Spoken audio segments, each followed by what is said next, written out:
Hello, in this video I want to show you how to install Firefox browser on Motorola Moto E13. And to do this you will need to open the Google Play Store. Inside, try to find Firefox.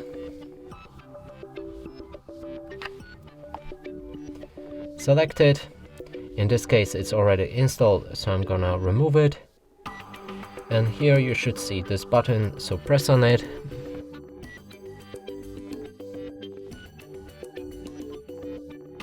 When it's ready, you should be able to launch it. Allow to send notifications, and now pick your theme. Switch the toolbar placement, sign in to turn on synchronization, and change the privacy settings. Finally, read the privacy notice and start browsing. Now we can open any website and the browser should work fine.